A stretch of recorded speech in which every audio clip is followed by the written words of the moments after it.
बड़ी हो गई है, ये अपना कमा रही है, तो चलो हमें भी कुछ कमा के खिलाएगी।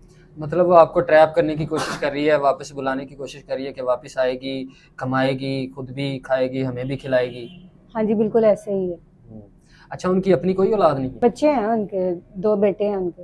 अच्छा, मतलब अभी छोटे हैं, उनके पास कोई ज़रिया मुआश नहीं है कि वो यही चाह रही हैं कि आप आएँ और वहाँ पे कमाई करें, अच्छे तरीके से करें, गलत तरीके से करें, किसी भी तरीके से करें, उनका भी पेट पालें और अपना भी पालें। हाँ जी, यही है उनका ज़हन है कि चलो ये कमा के हमें भी खिलाएगी, क्योंकि बच्चे अभी इतने बड़े नहीं हैं, उनके छोटे ही हैं। अच्छा, तो मुझे ये बताइए कि अभी आप पे जो है ना ये घर का रेंट वगैरह, इलेक्ट्रिसिटी का बिल जो है ये कितना चढ़ा हुआ है? ये कोई काफ़ी टाइम से जो है ना चढ़ रहा है थोड़ा-थोड़ा, अब तो 1 लाख से ज़्यादा, 1,20,000 है। 1,20,000 ये आप पे कर्जा चढ़ गया है। अच्छा, और ये खाने पीने का सिस्टम जो है वो कब तक जो है ना ये चलेगा ऐसे ही? खाने-पीने का बस गुज़ारा ही हो रहा है। मुझे नहीं पता था कल मैंने क्या खाना है, क्या नहीं खाना। आप बता रही थी कि दुकानदार से जहाँ से राशन वगैरह लेती हैं वहाँ पे भी जो है ना उधार वगैरह हुआ हुआ है। हाँ जी, चढ़ा हुआ है, वो माँग भी रहे थे, तो मैंने कहा था मैं कोई जॉब देख के फिर आपको कर दूँगी, अभी थोड़ा-सा मुझे टाइम दे दें। अच्छा, तो मुझे अब ये बताएं, आप हमारे पास आई हैं तो आप अब क्या चाहती हैं? मैं यही चाह रही थी कि अगर मेरी कोई हेल्प कर सकता है तो कर दे, या कोई मदद कर सकता है कोई, मेरा कर्जा उतार दे। जी, बिल्कुल ठीक हो गया। नहीं देखिए मेरी बहन, हेल्प तो इंसान जो कोई भी है ना बंदा, वो आजकल की दुनिया में इतनी ज़्यादा हेल्प कोई भी नहीं करता। हर बंदा जो है ना वो देखता है कि हमारे चैनल पे जो है ना लोग, अच्छे लोग भी हैं, बुरे लोग भी हैं। अच्छे लोग इस तरह से है कि लोग रिश्ते की तलाश में होते हैं, जो है ना दूसरी शादी के ख्वाहिशमंद होते हैं। तो हेल्प तो वो करेंगे ही आपकी, लेकिन वो अगर आपसे शादी करने की ख्वाहिश करते हैं तो आप क्या शादी भी करना चाहेंगी? 2 साल हो गए हैं मैं जॉब कर रही हूँ, धक्के खा रही हूँ, बाहर निकली हूँ फैमिली से, तो मेरी तो यही ख्वाहिश है कि कोई अच्छा सा लॉयल सिंसियर इंसान मुझे मिल जाए, जो मुझे अच्छे से सँभाले भी और मेरे कर्ज़े वगैरह भी उतार दे, इज़्ज़त दे मुझे। मेरे लिए भी आसानियाँ पैदा हो जाएँ ज़िंदगी में। अच्छा, आपकी रिश्ते के हवाले से कोई डिमांड वगैरह? मेरी कोई डिमांड नहीं है, जैसा भी हो, अच्छा इंसान हो, मैच्योर हो, जो मुझे अच्छे से सँभाल सके, निभा सके रिश्ते को। डिमांड कोई भी नहीं है, बस अच्छा होना चाहिए, यही डिमांड है।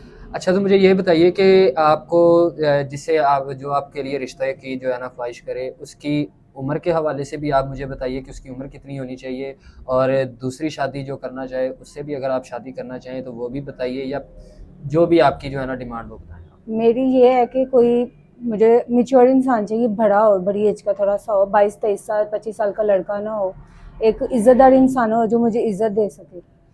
अच्छा, उम्र की आपको कोई मसला नहीं है, ये बड़ी उम्र का होना चाहिए और मैच्योर होना चाहिए, इज़्ज़त देने वाला हो। जी बिल्कुल, बेशक 20 30-40 जितना मर्ज़ी हो, बस मुझे इज़्ज़त दे सके, और बेशक वो पाकिस्तान में हो या बाहर में हो, ये भी मुझे मसला नहीं है। अच्छा, तो दूसरी शादी जो करना चाहे, आपको इज़्ज़त दे, आप उससे भी शादी करने के लिए तैयार हैं?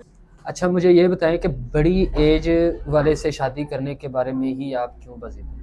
मैं इसलिए ऐसा कह रही हूँ, बड़ी एज के जो लड़के होते हैं वो मैच्योर होते हैं, समझदार होते हैं, और वो किसी की लाइफ ख़राब करने से पहले सोचते हैं। अनमैच्योर बॉयज़ छोटी एज के जो होते हैं वो टाइम पास करते हैं, और मैं नहीं चाहती कि मैं दोबारा से मेरी ज़िंदगी में, पहले ही इतने मसले हैं और दोबारा से मसले आए, मैं मेरे साथ धोखा हो। अच्छा, लास्ट में मैं आपसे सिर्फ़ यही सवाल करूँगा कि आपकी कोई और डिमांड आप अभी बता दें हमारे देखने वालों को, कि आपकी कोई और डिमांड क्या है? मेरी और कोई डिमांड नहीं है, बस जो मैंने आपको बताया है कि अगर अच्छा सा इंसान मैच्योर मुझे मिल जाए शादी के लिए, इससे ज़्यादा मेरी कोई डिमांड नहीं है। अच्छा, लास्ट में अपनी खाला और अपने खालू को कोई मैसेज, या इन जैसे लोगों को कोई मैसेज देना चाहें? खाला खालू को यही मैसेज देना चाहूँगी कि उन्होंने मुझे पाला है, बड़ा किया, उनका एहसान है मेरे पे, लेकिन उनको चाहिए था मुझे बेटी बना के रखते, इस तरह खालू को ये सब नहीं करना चाहिए था, तो आज मैं दर-दर की जो ठोकरें ना खाती, मेरी ज़िंदगी में आसानियाँ होती। जी, तो नाज़रीन, आपने इस बहन की सारी कहानी सुनी है, और स्क्रीन पे इनका नंबर चल रहा है। इनको मदद की इस टाइम बहुत ज़्यादा ज़रूरत है, और ये शादी भी करना चाहती हैं, और मैच्योर इंसान जो है इनसे राब्ता करें, और बिला वजह इनको तंग ना किया जाए। इसी के साथ अपने मेज़बान ज़ोहेब सागर को दीजिए इजाज़त। अल्लाह हाफ़िज़।